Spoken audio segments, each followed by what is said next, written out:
Good morning to one and all. My name is Y.Dherandar. I am from second year CSCD and my registration number is 506. Now in this video I am going to explain about frames. So now let us start with introduction to frames. So if you observe the left hand side diagram, let us consider that blue color diagram as a whole web page. So that web page is divided into several parts. In these, each part is known as frame. That is, we have 3 frames in that web page. So the action performed on one frame is independent of that of other frame. That is, if we consider those 3 frames as frame 1, frame 2 and frame 3. So if we scroll the frame 1 page, then the frame 2 and frame 3 pages are not scrolled. Likewise. So to declare frames, we use syntax frame between greater than and less than symbols. So in order to write frames, we write frames in between frame set. So this frame set helps us to divide this web page either row wise or column wise. So once we write frame set tag, we cannot use body tag. Only either body or frame set are used in a HTML file. So the syntax is frame set calls is equal to or rows is equal to based upon your decision. If you want to divide the web page by column wise, we use calls is equal to, and if we want to divide web page by row wise, we use rows is equal to. In that we give arguments as percentages. So if we see an example, it will be more clarified to you. So now let us see an example.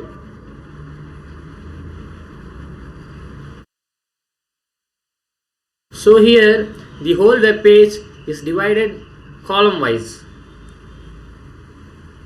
It is divided into 3 columns. So now let us see what is the syntax for it. So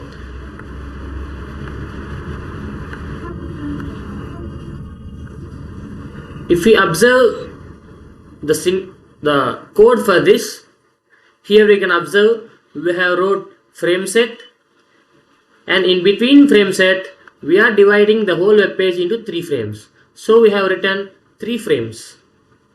So in calls is equal to, we are writing or we are mentioning the percentages in which each space occupies. Now we have given 30, 30 and 30%. That is, the whole web page is divided into 3 parts. Each part consists of 30%.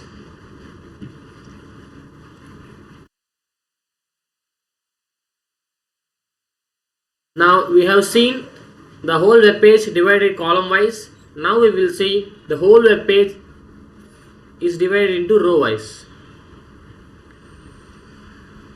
So now the whole web page is divided into 3 rows. Now the syntax is same or the code is same. We only use rows in place of columns. So we will now see what is the code for this.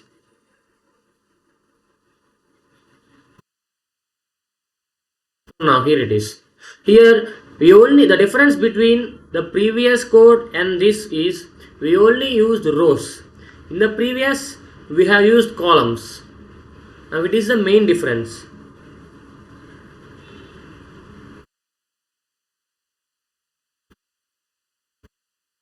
So now let us learn about what is inline frames. Up to now we have learned how can we divide the whole web page into some small parts, that is either row wise or column wise.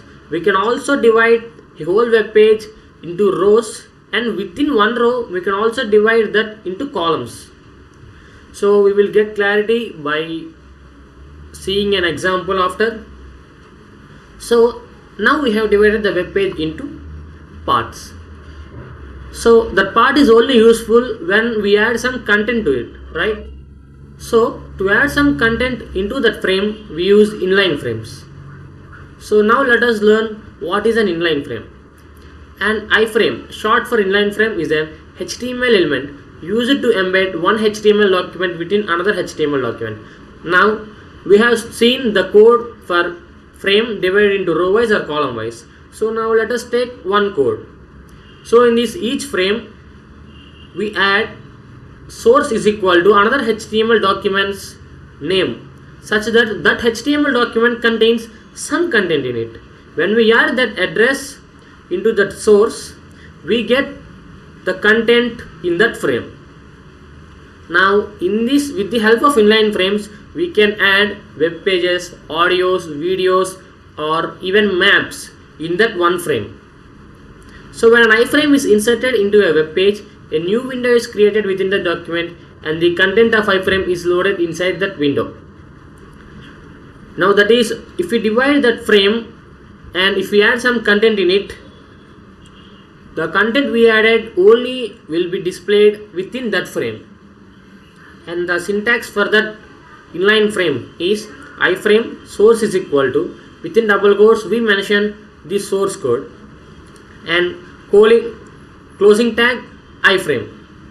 Now within this starting and ending tag we will not mention any context.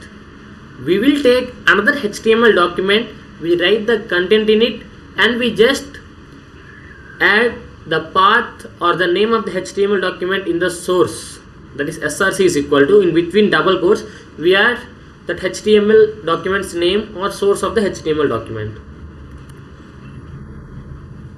Now if we divide this web page into, for example, let us consider as the previous, we have divided into 3 frames and we have added for one frame HackerRank website, or a second frame we add vvid.guntur.com website, and the third frame we add Bootstrap website.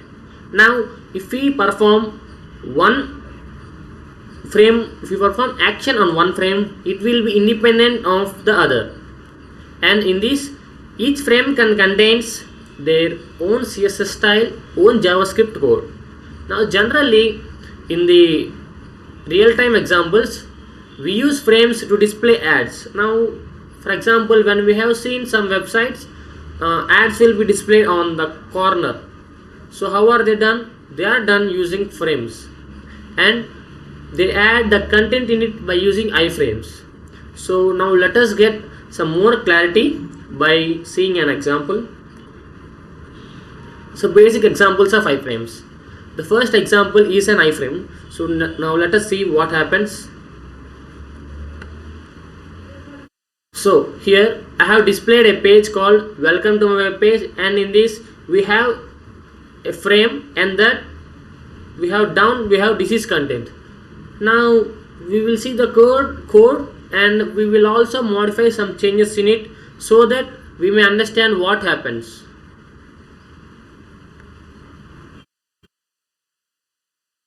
This is the code for it, for the web page we have seen. So in this body we have heading tag with welcome to my page, and we have iframe starting and ending tags, and in between the starting tag we have class is equal to frame, that is, it is the name we have mentioned in between the style tags. And here we did not give any HTML file until now, and now we will make some changes and see what happens. Now these are the HTML's comment lines. So now I am removing that comment lines, and in that frame content.html page we have some content called frame content, and this is the content in the frame. So now let us display that content in the iframe. So now let us see what happens.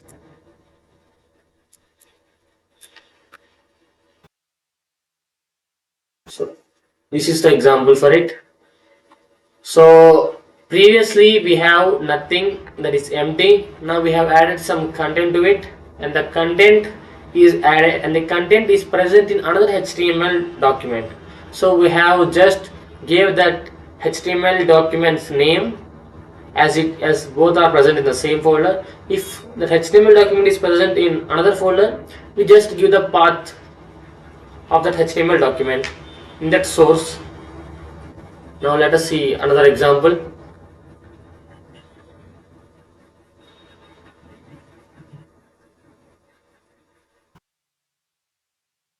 Image with frame. So here we have seen this frame contains image. So previously we have added some content, now we are adding some image. So for content we are using source is equal to HTML link, and to add image we also use path. Now let us see the code for it.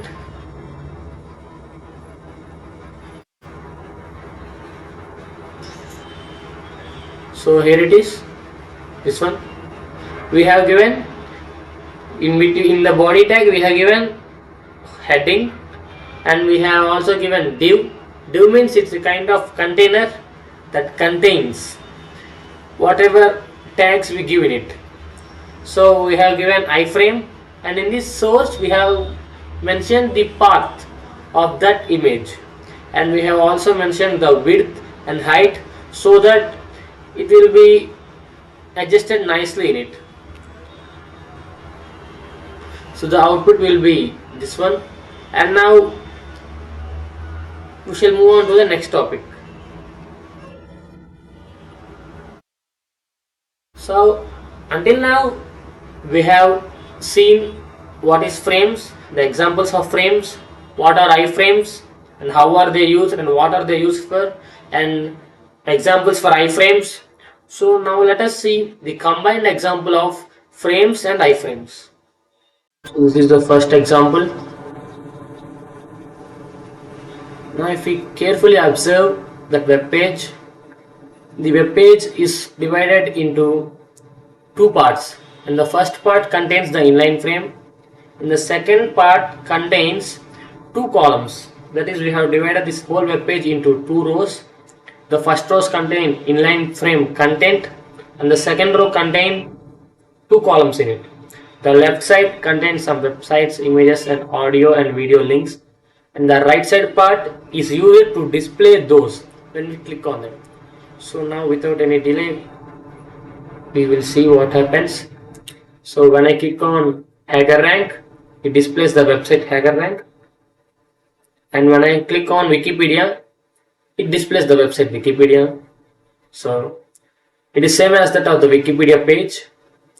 Now when I click on Bootstrap, it displays the Bootstrap content or the Bootstrap website. Similarly, images, and along with websites and images we can also add audios and videos. Now let us see a video. So now let us see an audio.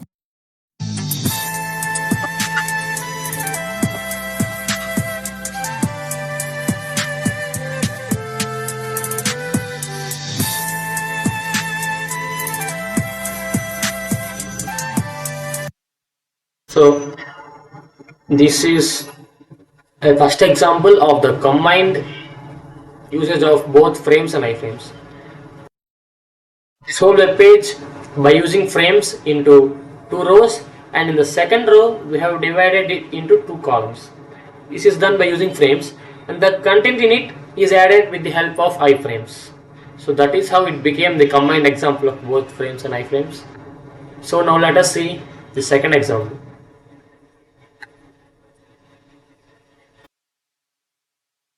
So in this second example we have similarly divided this whole web page into two rows, that is inline frames, and the second row is divided into three columns. In previous we have only divided it into two columns. Now in this we have divided into three columns. So the first column contains the websites and audio and videos links, and the second column is like a small web page, and the third one also is same.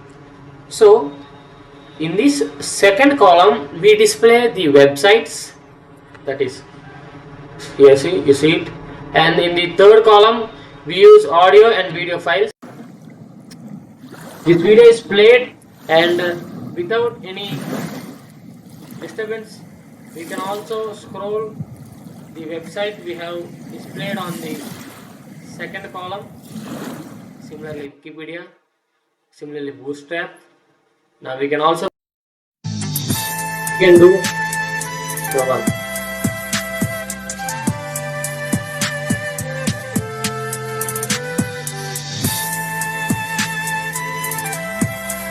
As we mentioned earlier, the operation performed on one frame does not affect the other frame. We have discussed on the first or second slide. So now let us see the advantages and disadvantages of frames. Yes. So let us know what are the advantages. So there are three main advantages for frames. They are content reusability, navigation, and faster loading. So content reusability means, so we have seen in a web page we can use same content in multiple web pages. That is, in web page we have divided it into several rows or columns, and each row we can make use of the same content many times. The second one is navigation. Frames allow you to keep a navigation menu or toolbar visible at all times. So now as we have seen, wait. So if you see the Bootstrap example, here the navigation bar at the top is always present. So this is done with the help of frames.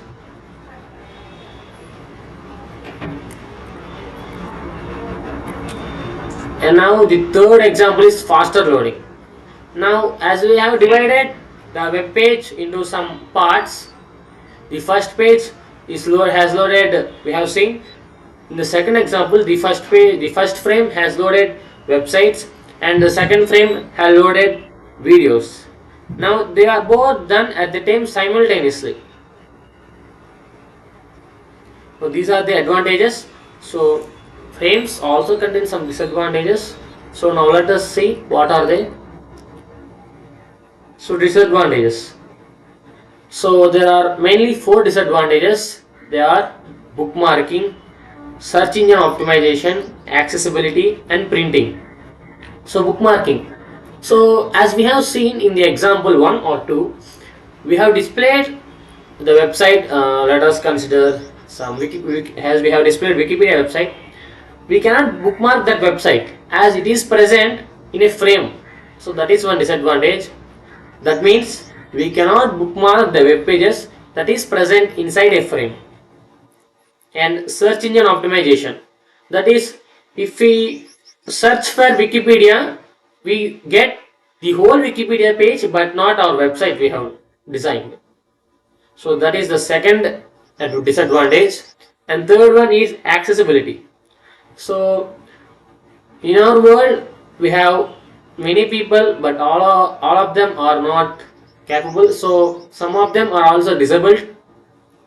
So the disabled persons use the systems by using screen readers. So we can see that the screen is divided into 3 parts, 2 parts, row wise or column wise, but for them it is not visible even with the help of screen readers. So as they can interfere with the functionality of the screen readers. So that is the third disadvantage. And fourth one is printing.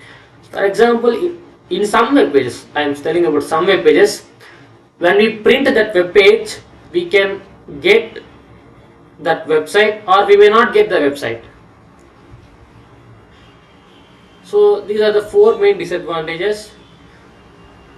So in this video we have discussed about what are frames, what are iframes, and the examples and advantages and disadvantages of iframes and frames. So this is now.